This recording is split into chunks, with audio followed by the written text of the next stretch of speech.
What would you do if the voice that saved your soul came from someone you'd spent your life ignoring? It was a gray afternoon in New Orleans, the kind where the streets glisten like liquid silver after a fresh rain. Tourists had thinned out, and the usual brass band chaos had softened to a few scattered notes drifting through the quarter. Beneath a flickering street lamp on Royal Street stood a man with a battered guitar, Marcus Lane. His hands were calloused, his voice raw, a little broken, but it carried something you couldn't fake. Truth. Each chord he strummed felt like a confession. People passed by, dropping a few dollars, nodding politely, but Marcus wasn't really playing for them. He played because it was the only way to quiet the ghosts in his head. A few blocks away, a black SUV rolled to a stop. The driver opened the door and a man stepped out. Polished suit, silver watch, everything about him screaming control. Richard Hale, CEO, Billionaire. The kind of man who measured minutes and profit margins and never had to look at the world beyond tinted glass. But in the back seat, his son, 12-year-old Charlie, stared through the window with wide, curious eyes. His wheelchair was small, custom-built, sleek but unmissable. His legs hadn't worked since birth, but his voice was something else. Charlie's world was small, rooms filled with therapists, tutors, and technology designed to make life easier, not fuller. He'd never walked on a street like this, never felt the pulse of real music played by real hands. His father had meetings, schedules, expectations. Charlie had silence. "Dad, can we stop?" His voice was soft, hopeful. Richard looked down the street and the kind of place he used to avoid, the kind of place that smelled like sweat and stories. "Just a minute," he said, half distracted, already scrolling through emails. The door opened and Charlie wheeled himself out. The city air hit him, humid, electric, alive. And that's when he heard it, the song. Marcus's voice, worn and weathered, floating through the mist like an old promise someone forgot to keep. Charlie didn't speak. He just listened. Marcus sang about loss, about redemption, about how some things break because they're supposed to. His voice cracked on the high notes, but he didn't stop. He smiled even when it hurt. The crowd barely noticed him, yet he kept going. When the song ended, Charlie clapped. Just once, then again, louder. Marcus looked up surprised, not because someone was clapping, but because it was this boy. "Hey there, little man," Marcus said with a grin. "You like old soul music?" Charlie nodded, his eyes bright. "It sounds like..." "It's alive," Marcus chuckled. "That's the best kind. You play anything?" Charlie hesitated. "I sing, but only at home. My dad doesn't like..." He stopped himself. Richard was watching from a few feet away, impatient. "Charlie, let's not bother the man." But Marcus wasn't bothered. "Let him try," he said softly. "Music's supposed to be shared." There was a moment, a pause in the noise of the street. The world seemed to hold its breath. Marcus shifted his guitar and started strumming something slow, something gentle. "Follow me if you can," he said. Charlie's voice came out shaky at first, uncertain, too quiet to compete with the hum of traffic. But then something changed. His pitch lifted, his tone steadied. The words came out pure and haunting, the kind of sound that makes strangers stop walking. People began to gather. Phones came out. A small crowd formed, drawn by the sound of a boy who shouldn't have had that much power in his voice. And beside him, the street musician who played like his heart had been waiting for that harmony all his life. Richard stood frozen. The CEO, the man who controlled everything. For the first time, he didn't know what to do. He just watched as his son, the boy he'd protected, hidden, managed, sang with a freedom Richard had never seen. When the last note faded, the crowd erupted. Some were crying. Some were silent, hands over their mouths. Marcus smiled at Charlie, his eyes glassy. "Kid," he whispered, "you've got something holy in you." Richard stepped forward. The driver followed, unsure. "We should go," he said quietly, but Charlie wasn't done. "Can we come back tomorrow?" he asked Marcus. Marcus shrugged, grinning. "If the rain don't scare you off, I'll be here." Richard said nothing on the ride home. The SUV hummed quietly through the city, lights reflecting off the windows. He wanted to be proud, but something deeper gnawed at him. Guilt, maybe. Or recognition. Because the way Marcus looked at his son, it wasn't pity. It was understanding. That night, Richard couldn't sleep. He scrolled through social media, and there it was, a video. "Disabled boy sings with street musician, watch their magic." Millions of views already. The comments were endless. That kid has an angel's voice. Someone find that musician, he deserves the world. Richard stared at the screen. His empire had built skyscrapers, companies, entire futures. Yet this 10-minute street performance, had reached more hearts in one day than he had in a lifetime. The next morning, his board meeting blurred by. His assistant spoke numbers, projections, percentages, and all he could hear was that song. The way Marcus had played like every note mattered. The way his son had looked alive for the first time. He left early. Told no one where he was going. Back on Royal Street, the weather had turned. Wind whipped between the buildings, carrying the faint smell of beignets and wet asphalt. Marcus was there, same spot, same guitar, but fewer smiles today. A faded photo sat inside his open guitar case. A woman and a little girl. Richard watched for a moment before stepping closer. "You play well," he said. Marcus nodded, not looking up. "Thanks, the kid not with you?" "He's at school," Richard replied. Then after a pause, "You have a daughter?" Marcus's hands froze on the strings. "Had," he said quietly. "Leukemia." Music was the only thing that kept her smiling near the end. Richard didn't know what to say. He reached into his pocket and pulled out an envelope. Thick, crisp, too clean for this world. "I want to make you an offer," he said. "Work with me. Teach my son. Whatever you want, I'll make it happen." Marcus finally looked up, eyes narrowing. "You can't buy what happened yesterday," he said. "I'm not trying to buy it," Richard said softly. "I'm trying to understand it." The wind picked up, carrying the sound of distant church bells. Marcus stared at the envelope, then back at the man. "You think money can fix everything?" he asked. "No," Richard said, "but maybe it can help me start over." Behind him, a small voice broke through the noise. "Dad?" Charlie had followed. His aide was beside him, out of breath. The boy wheeled forward, smiling at Marcus. "You came back," he said. Marcus laughed. "Couldn't leave without hearing that voice again." Charlie grinned. "Then play something happy this time." Marcus lifted his guitar. "You got it, kid." The first chords rang out, bright, rolling, alive. The street filled again, people drawn by the sound. Richard stood there watching as his son sang and the crowd clapped along, their laughter mixing with the rhythm. Something shifted inside him, like the gears of his life, long rusted by control and perfection, suddenly moving again.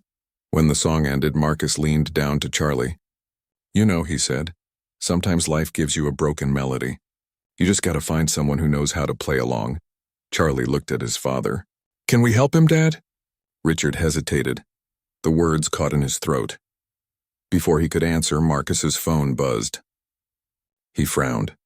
The screen showed an unknown number. He stepped aside to answer, his expression changing as he listened. His hands began to shake, Richard noticed. "Everything okay?" Marcus didn't answer. He just stood there, the color draining from his face, the wind tugging at the edge of his coat. Whatever he heard on that call, it wasn't good. He looked back at them, eyes distant, the guitar hanging loosely in his hand. I gotta go," he said. "I'm sorry." And before either of them could ask why, he turned and disappeared into the crowd, swallowed by the sound of the city. Charlie stared after him. "Dad," he whispered, "what happened?"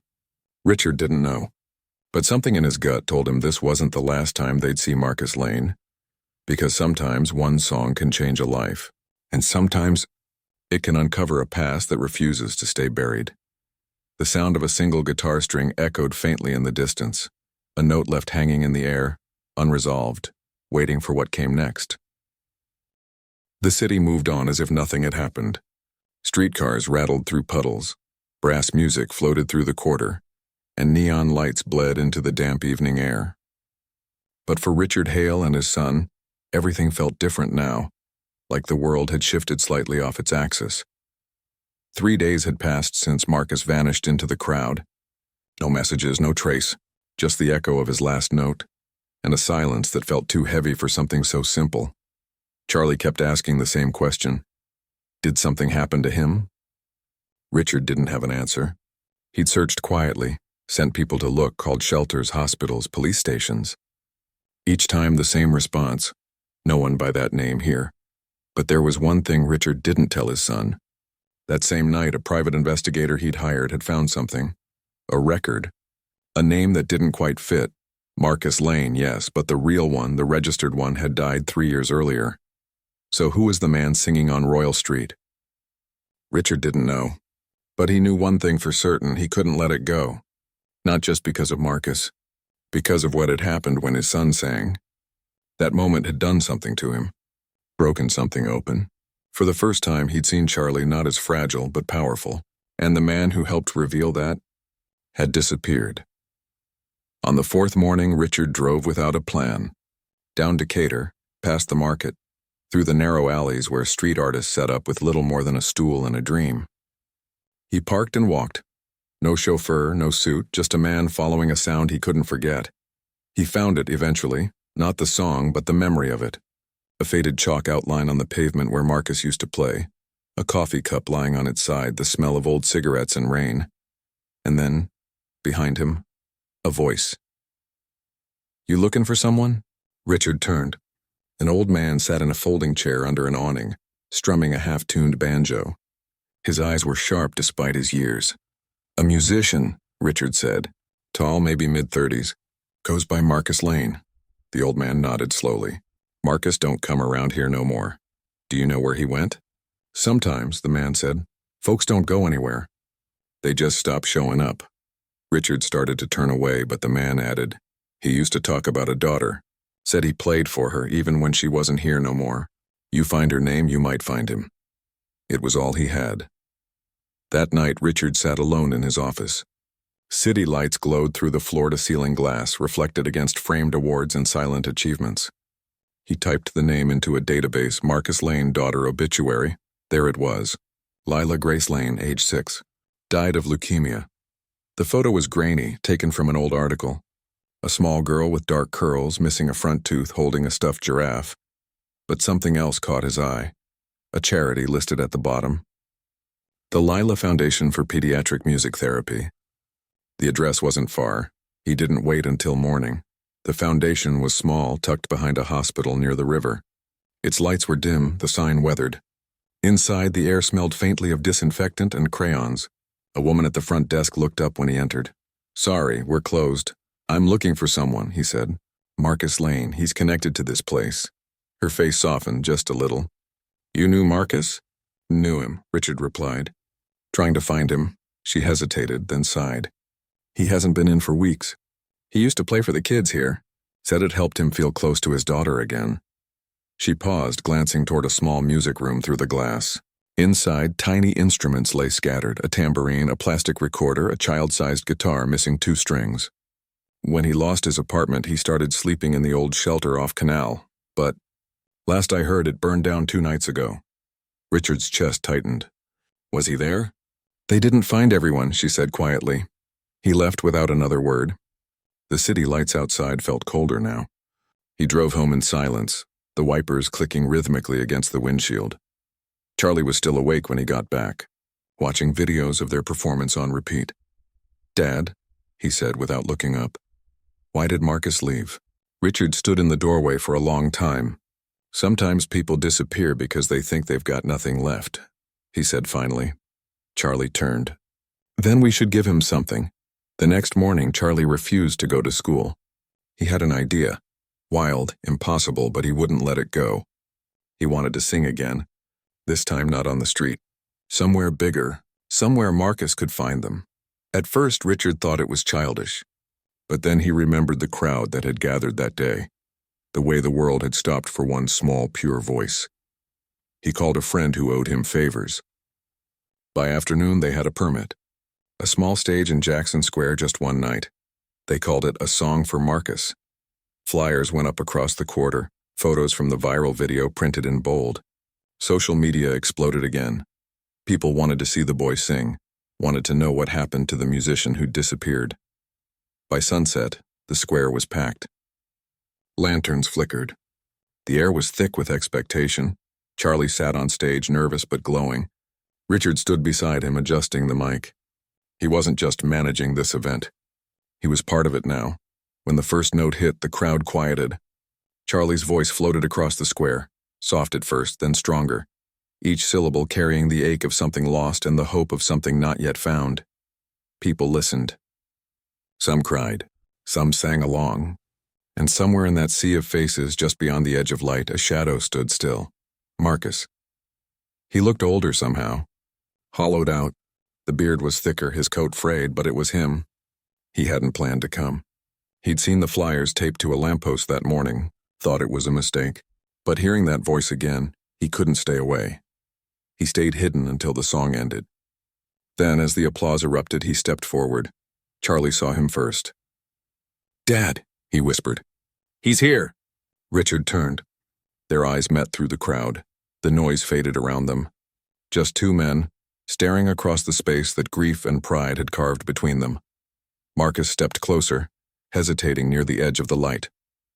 "You didn't have to do all this," he said quietly. "Yes, I did," Richard replied. "You showed my son what living sounds like." Marcus smiled faintly. "Didn't think I was teaching anyone." "Maybe not," Richard said. "But you did." Before he could say more, someone in the crowd shouted, "Play with him again." Others joined in. "Sing together." Marcus looked at Charlie, then at the guitar someone had placed on a stand beside the stage. He hesitated, then reached for it. The first chord felt like coming home. The sound rose through the square, blending voices, laughter, wind. Marcus's deep, smoky tone met Charlie's pure one in a harmony that didn't just sound good. It felt like healing. The audience swayed. Even Richard, who'd spent his life avoiding vulnerability, felt his chest tighten. When the last note faded, the silence was louder than applause. Then came the cheering, thunderous, endless. But behind the roar, Marcus leaned close to Richard. "I need to tell you something," he said. "What is it?" Marcus's expression darkened. "That night I left. It wasn't a phone call from a friend. It was from a man who said he knew you." Richard frowned. "Me?" "Said you were the reason my foundation shut down. The Lila Fund. You bought out the hospital that funded it 2 years ago. You didn't even know, did you?" Richard froze. His mind flashed through endless acquisitions, corporate takeovers, lines of fine print. He hadn't known. But now, standing here hearing it from Marcus, it didn't matter. He was responsible. "I didn't know," Richard said quietly. "I believe you," Marcus said. "But someone wanted me to hate you. Said it was payback for what your company did to their family." He looked out at the crowd, then back at Richard. "And now they know we're connected." "Who?" Richard demanded. Marcus shook his head. He wouldn't give a name. Just said it wasn't over. The crowd surged closer for photos. Cameras flashed. Reporters shouted questions. The moment of peace dissolved into chaos.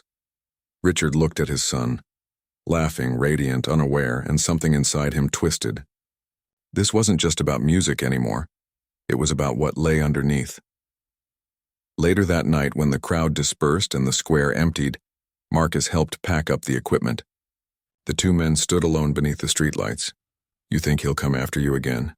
Richard asked. Marcus nodded slowly. "He already has." He lifted his sleeve slightly, revealing a bruise dark and fresh. 2 nights ago. Said if I didn't stay away from you, I'd regret it."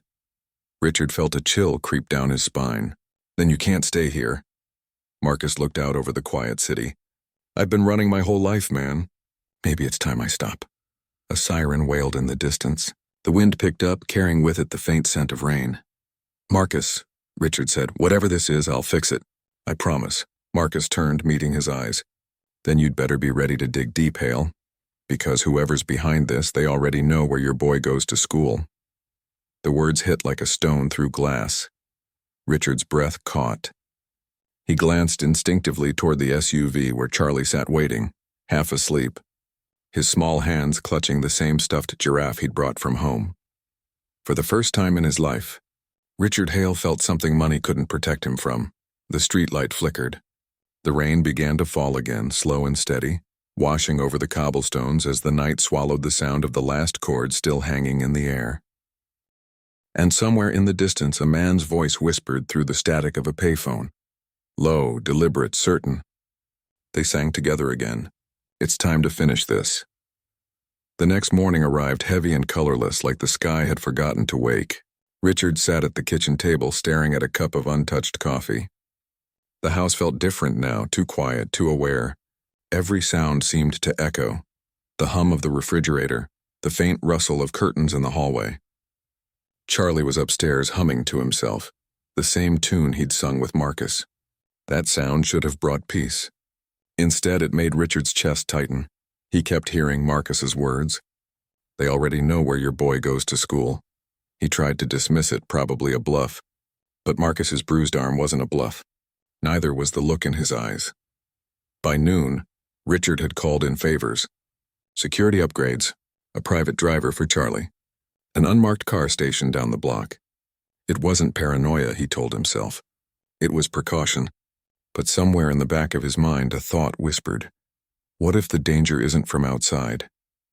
What if it's something you built yourself? That afternoon, Marcus showed up at the house. No guitar this time, just a man carrying secrets he didn't want to hold anymore. You sure it's safe to talk here? He asked quietly. It's safer than the street, Richard replied. Come in. Marcus stepped inside. He paused in the foyer, looking around at the marble floor, the polished glass, the quiet hum of wealth. You ever notice how silence in rich houses feels heavier? He said. Richard didn't answer. He led him into the study, closed the door, and waited. Marcus sat, eyes fixed on the floor. I got another call this morning, he said. Same man. Said he's been following me since the fire. Said if I didn't stay away from you, he'd come after the boy next. Richard leaned forward. Did he say who he was? No name, but he knew too much. He mentioned your company's old acquisitions, stuff you buried years ago. Richard frowned. I've buried a lot of things. Marcus's eyes lifted. Maybe that's the problem. Silence pressed in again, thick and loaded. Then Marcus reached into his coat and pulled out a folded piece of paper. He sent this. Richard unfolded it. At first he thought it was a threat, but it wasn't. It was an address scribbled in block letters and a date. 3 days from now. What is this? He said if I wanted answers, Marcus said, I should bring you there. The address was familiar. An old manufacturing lot, one of the first properties Richard had bought when he was still building his empire. He hadn't been there in years. The company that had once occupied it had gone bankrupt after a merger. A merger that he realized now had cost hundreds of workers their jobs. One of them, perhaps, had reason to hate him. Marcus watched him carefully. You look like you know the place. I built half my fortune off it, Richard said quietly, and destroyed a few lives in the process. Then maybe that's what this is about, Marcus replied. That night, Richard didn't sleep. He sat by Charlie's door listening to his son's soft breathing, thinking about how every decision he'd made to protect his future might have already invited danger into it. In the morning, the housekeeper found him still sitting there, his face gray with exhaustion. He sent Charlie to stay with his mother for a few days, a rare concession, but necessary. He told him it was a short business trip, trying to smile, but the lie hung between them like smoke. When Friday came, the city felt sharper, restless. The rain had stopped, but the air carried that damp, metallic smell that always precedes trouble. Marcus drove. Richard sat beside him silent. The road wound out of the city, past old warehouses and cracked concrete. When they reached the lot, the sky had dimmed to a bruise-colored dusk. The building loomed ahead, half collapsed, windows shattered, graffiti curling like scars across its walls. Are you sure about this? Marcus asked. No, Richard said, but we've come too far not to be. Inside, the air was stale and cold. Water dripped from somewhere in the dark. Their footsteps echoed across the empty floor, then movement. A shadow flickered near the far wall. A man stepped into the light of a broken window. He was older, maybe late 40s, his face marked by years of anger that hadn't found a home. You came, he said. His voice was calm, too calm. Richard studied him. Who are you? The man smiled faintly. You wouldn't remember. You never saw the people who lost everything when you bought this place. My name's Thomas. Thomas Greer. My father worked here for 30 years. After your company took over, he lost his pension, his health, his mind. I buried him last winter. Richard's throat tightened. I'm sorry. Don't be, Thomas said. You don't get to be sorry after the fact. But I didn't bring you here to hurt you. I brought you to show you what you left behind. He turned, pointing toward a dark corridor. Come with me, they followed. The hallway led to a small room filled with old files, papers, ledgers, photos. On one wall hung a corkboard plastered with documents and printed headlines. Each one was marked with red circles connecting names, companies, and one recurring word, Hale Corp. In the center, pinned like an accusation, was a photo of Richard shaking hands with a man in a suit, his former partner, now a rival. Beneath it, a handwritten note, "The real deal with the devil." "What is this?" Marcus whispered. Thomas turned to Richard. "Proof that your partner made sure this place failed. He bribed inspectors to condemn it, forced the bankruptcy so he could buy the patents cheap. But you signed the deal. You got the credit, and we paid the price."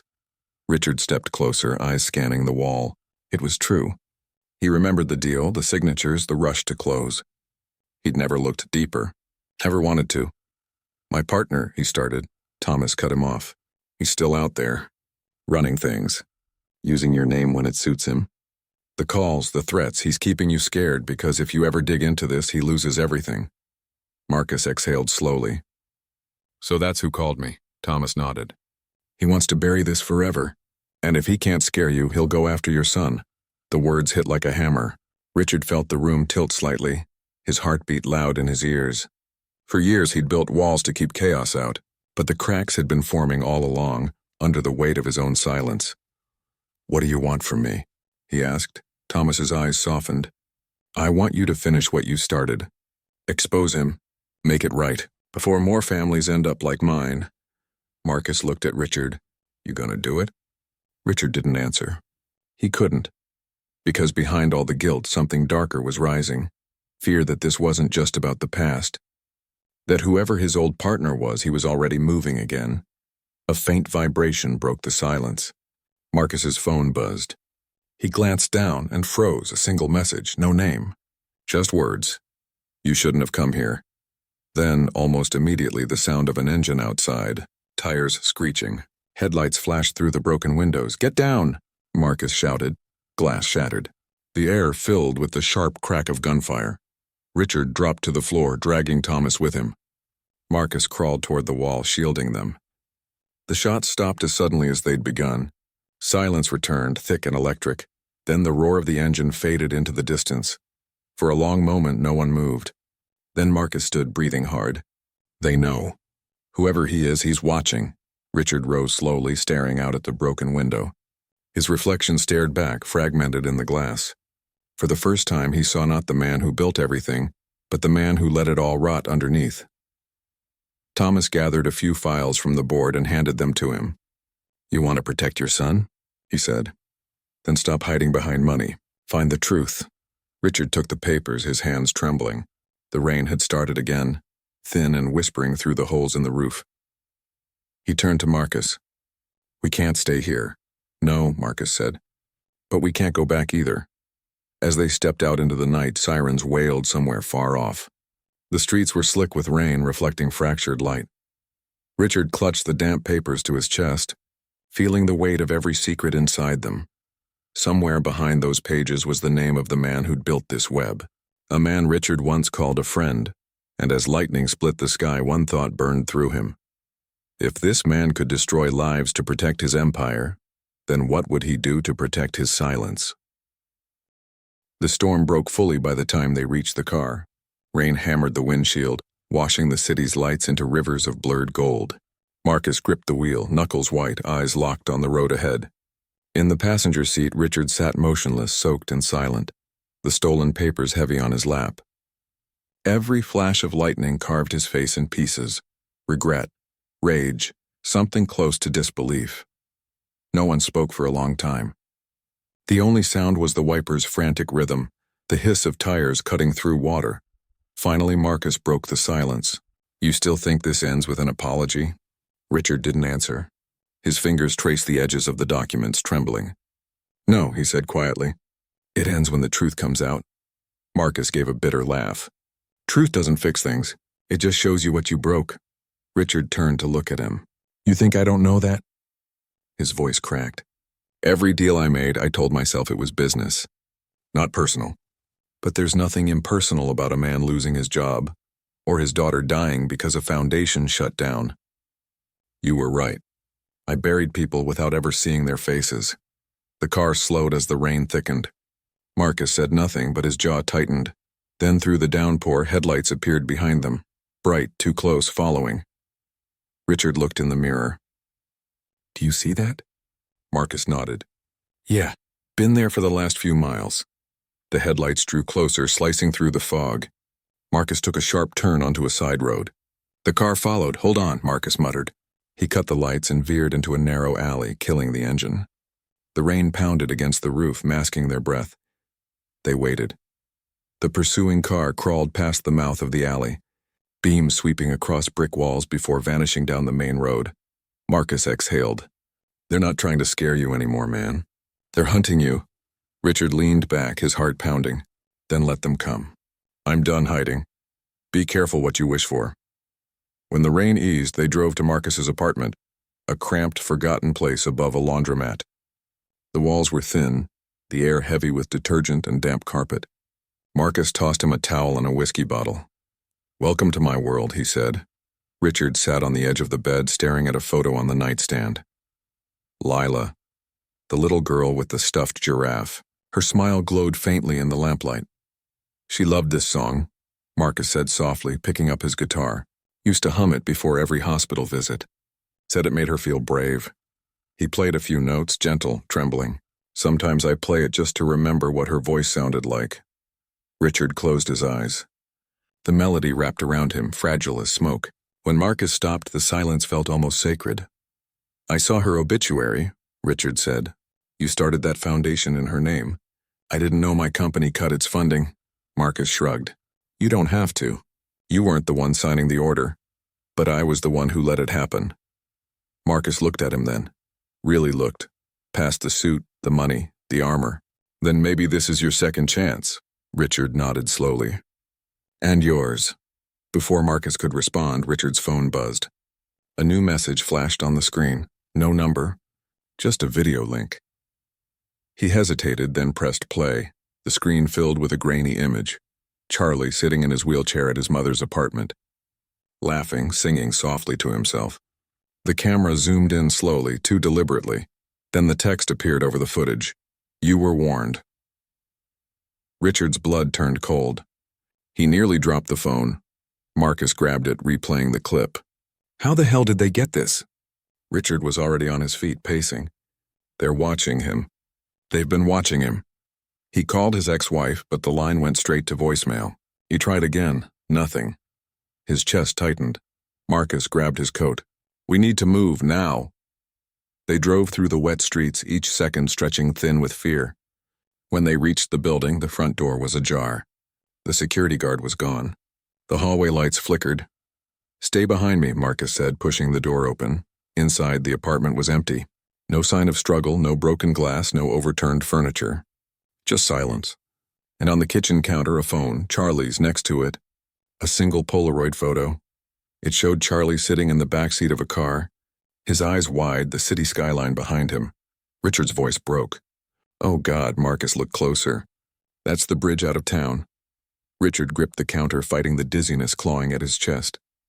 His mind raced. Who would take him and why now? Then it hit him. The partner. The rival. The man who knew every piece of his history. If you ever dig into this, he loses everything.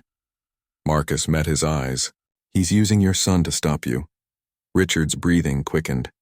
Then we stop him first. How? We find where that bridge leads. They tore out of the building, the car hydroplaning through puddles. The bridge loomed ahead, stretching across the river like a dark spine under the storm. Halfway across, Marcus slammed the brakes. A figure stood in the middle of the road, illuminated by the headlights. It wasn't Charlie. It was Thomas, the man from the warehouse. Soaked, trembling, holding something in his hand, Richard jumped out. Where is he? Thomas's voice cracked. They took him. They took the boy. Who? Thomas shook his head. You were supposed to destroy the files, not dig deeper. He said if I didn't help him, he'd... Before he could finish, the sound of an approaching engine cut through the rain. Headlights burst over the bridge. A black SUV barreled toward them. Marcus shoved Thomas aside. Get down! The vehicle skidded, stopped inches away. The driver's door opened. A tall man stepped out, gray hair slicked back, calm as stone. His suit was immaculate despite the rain. Richard recognized him instantly. His old partner, Andrew Keene. Keene smiled faintly. You always did have a flair for dramatics, Richard. Where's my son? Keene tilted his head. Safe for now. But I can't say the same for you if you keep chasing ghosts. Marcus stepped forward. You're the one who called me. The fire, the threats, it was you. Keen's smile didn't fade. Collateral motivation. You both needed to stay quiet. You didn't. Richard's fists clenched. You destroyed lives. You used me as your shield. I used you, Keen said, because you were perfect, clean. The man with a conscience everyone believed in. I built my empire behind your good name. Lightning flashed across the water. Marcus took a step closer. Then maybe it's time that name stops protecting you. Keen's smile faltered for the first time. Careful, musician. You don't know the game you're in. I don't play games, Marcus said. I just tell the truth. Keen's gaze shifted toward Richard. You want your son back? Sign everything over to me. Every share, every patent, every property. Walk away and I'll make sure he's home by morning. Richard stared at him, rain dripping down his face. You think I'm still that man? The one who'd trade people for profit? Keen's eyes hardened. I think you don't have a choice. Richard stepped forward, closing the distance. The wind howled between them. You're wrong, he said. Because this time, I do, and before Keen could speak, a sharp sound split the night, a phone ringing. Not Richard's, not Marcus's. It was coming from inside Keen's jacket. He answered, irritation flashing across his face. What is it? A pause. Then his expression changed. Surprise first, then fear. He turned toward Richard slowly, rain streaming down his face. They lied to me, he said hoarsely. A shot rang out. Keen's body jerked backward, collapsing onto the wet asphalt. From somewhere in the shadows, another car engine roared to life. Marcus grabbed Richard's arm. Get down! But Richard wasn't looking at the shooter. He was staring at Keen's phone, lying in the rain. The screen cracked, but still lit. On it, one final message blinked across the glass. You were never the target. He was. And in that moment, as the headlights vanished into the storm, Richard realized with sickening clarity, whoever they were, whoever had been pulling the strings from the start, Marcus was next. Marcus froze at the edge of the bridge, the sound of the gunshot still echoing between the girders. The rain seemed to stop for half a breath, suspended midair before crashing down again in sheets of silver. Keen's body lay motionless on the soaked asphalt, his blood winding through the puddles like ink spreading through paper. The phone screen flickered one last time before fading into black. Richard's mind reeled. They were never after me, he whispered, his voice barely audible against the storm. His eyes lifted slowly toward Marcus, who stood motionless in the headlight's glow. His silhouette looked carved from shadow, his expression unreadable. Marcus blinked, then stepped back slightly, confusion flashing in his eyes. What the hell does that mean? Richard's gaze flickered between him and the fallen phone. It means someone wanted you here. Wanted you to see this. Maybe Keen wasn't the one pulling the strings after all. The wind tore across the bridge, bending the streetlights. From the distance came the low hum of another engine, faint but approaching. Marcus turned toward the sound instinctively. We need to move, but Richard didn't move. His body was rigid, his mind trying to piece together the impossible. Why you, Marcus? Why target you? Marcus's jaw tightened. I don't know. Maybe because I wouldn't shut up. Because I wanted the world to see what they did. No, Richard said, shaking his head slowly. It's more than that. They knew where to find me. They knew where to find Charlie. The only person who could have known both. His voice trailed off. His eyes widened slightly, realization creeping in like a crack of dawn. Marcus turned sharply. What are you saying? But before Richard could answer, the approaching car came into view, black, unmarked, moving fast. Its headlights cut through the rain like blades. Marcus grabbed Richard's arm and pulled him behind the rail. We can talk later. The car screeched to a stop where Keen had fallen. 3 men stepped out, faceless behind hoods, moving with practiced precision. They didn't even look at the body. One of them picked up the phone. Another scanned the bridge with a flashlight. Marcus whispered, They're cleaning up. Richard's heart hammered. The men spoke briefly. Then one gestured toward the far end of the bridge. They were spreading out, searching. Marcus motioned toward the service ladder leading under the bridge. Down there, they slipped over the edge, boots scraping metal, breath quick and shallow. The steel structure below groaned with the weight of the storm. Beneath them, the river churned violently, its surface reflecting shards of broken light. For a while, they moved in silence, the echo of their steps swallowed by wind. When they reached a narrow platform beneath the central span, Marcus stopped. "We need to split up. If they find us both, it's over." Richard shook his head. "No, not again. I'm done letting people disappear because of me." Marcus met his eyes. There was something raw there, something close to sorrow. "You don't get it, do you?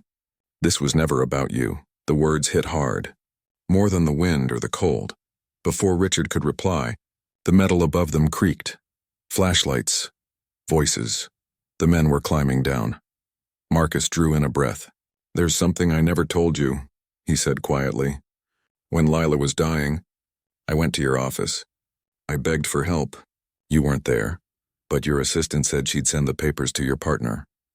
Richard's chest tightened. "Keen?" "Yeah. He promised to fund the treatment if I signed over my song rights.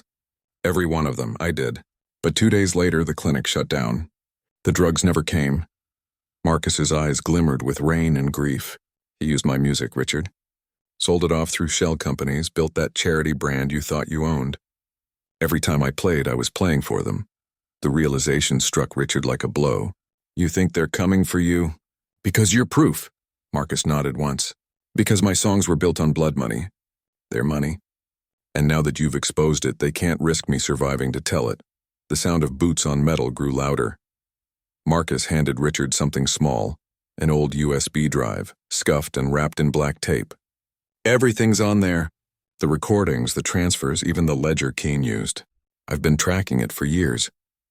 Richard's hand shook as he took it. "You kept all this?" "I didn't know what to do with it. Until now." The beam of a flashlight swept past, illuminating their faces for a fraction of a second.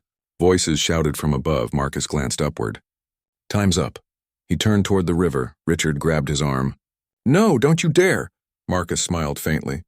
"You told me once you wanted to make things right. Then make this mean something." And before Richard could stop him, Marcus climbed over the railing and leapt. The splash below was swallowed by thunder. "Marcus!" Richard screamed into the storm, but the river had already consumed him. Only the ripples remained, brief vanishing rings on dark water. The men reached the platform seconds later, weapons drawn, lights blinding. They grabbed Richard, slammed him against the rail, shouting orders he couldn't hear. His ears were ringing, his heart numb. He didn't resist when they tore the USB from his hand. Then, from behind, another sound, a faint whir like an approaching drone. The men turned sharply, scanning the darkness. The drone hovered above the bridge, its camera flashing red. "Get it," one of them yelled. But the drone zipped upward, vanishing into the fog. What none of them knew, what Marcus had planned all along, was that the USB wasn't the only copy. He'd uploaded everything to a cloud drive set to release automatically if his biometric signature stopped registering on his phone. By the time the men realized the trap, it was too late. Across the city, files began appearing on journalists' servers, anonymous inboxes, even social media feeds. Documents, videos, financial trails. The entire empire laid bare. The storm over the bridge became a storm of headlines, voices, outrage. Keen Global collapsed in hours. The government moved in. Richard was released before dawn. No charges, no questions. Just silence. The authorities had what they needed, and more than anyone expected.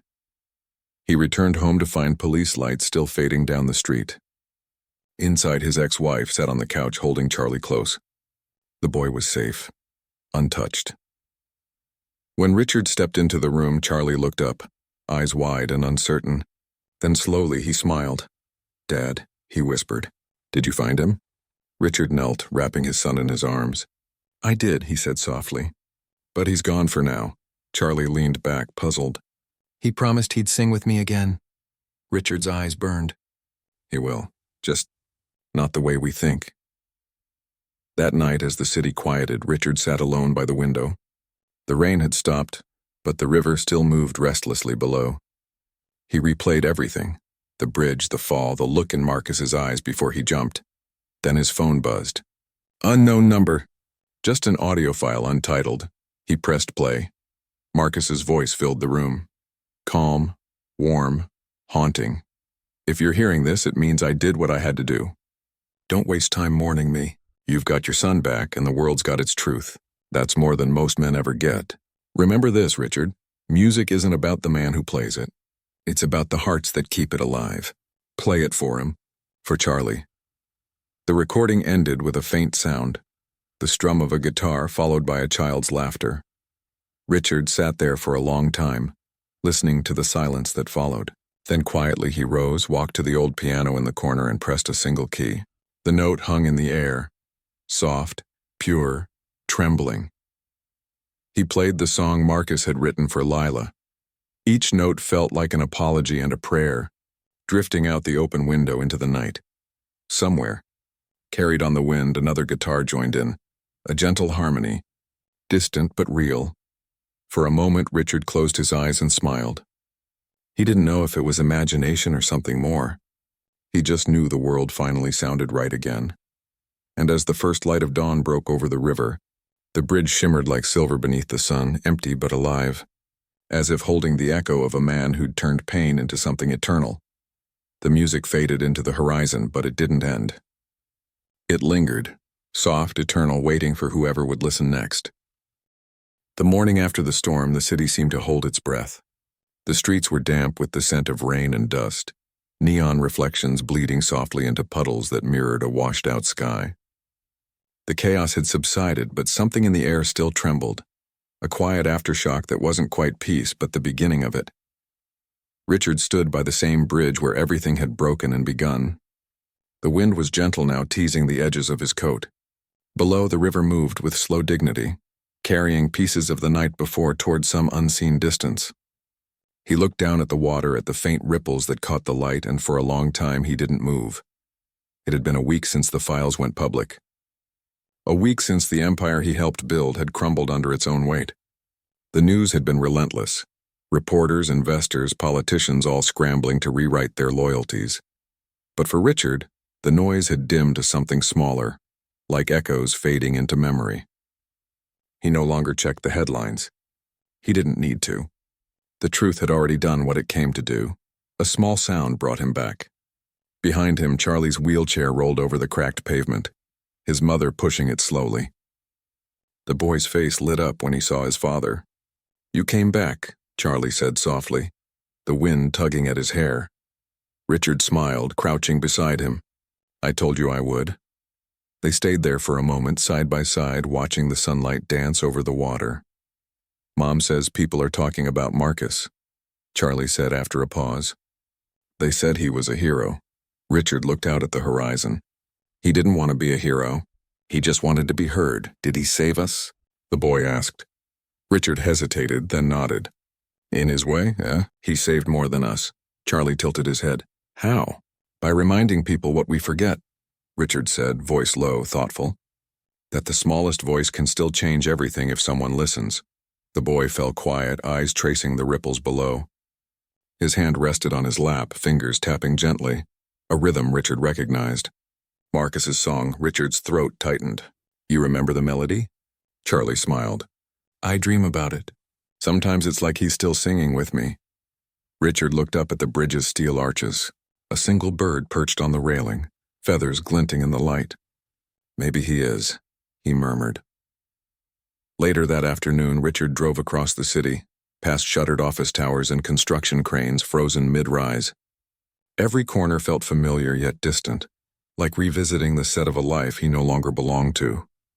He parked outside a small community center on the east side, the same one Marcus had once played in front of, the place where Charlie first sang. Inside, the air smelled of wood polish and old speakers. A handful of volunteers were unpacking instruments, guitars, violins, a dusty drum kit. A young woman looked up and smiled when she saw him. "Mr. Hale," she said. "You're early," he smiled faintly. "Old habit." She gestured toward the back wall, where a small stage had been set up beneath a hand-painted sign, the Lila Foundation for Music and Hope. Beneath it, in simple black letters, "In memory of Marcus Reed." Richard approached the sign slowly. His fingers brushed the paint, still slightly tacky. He could almost hear Marcus's laugh echoing in the rafters. The woman handed him a clipboard. "Everything's ready. The donations haven't stopped coming since the story broke. People from everywhere, musicians, families, schools. It's like the whole city's waking up." Richard nodded, signing the last line on the form. Let's make sure they don't fall back asleep. As the volunteers tuned instruments and arranged chairs, he walked to the edge of the stage and sat down. The hall was still empty, but the hum of preparation filled the space, a low, vibrant energy. Through the open window, he could hear the faint buzz of traffic, the rhythm of life continuing. He thought about Marcus again, about his worn guitar, his cracked voice, the way he used music as both weapon and balm. Richard had spent his whole life building towers out of silence, and Marcus had shattered them with a song. The irony wasn't lost on him. A few hours later, people began to arrive. Families, students, even strangers who had followed the story online. They filled the hall slowly, carrying candles, flowers, small instruments. No one spoke much. It wasn't that kind of gathering. It was quieter, deeper, the kind of silence that waits for a single note to give it meaning. When the last chair was filled, Richard stepped forward. The microphone crackled faintly as he adjusted it. He took a breath, scanning the faces in front of him.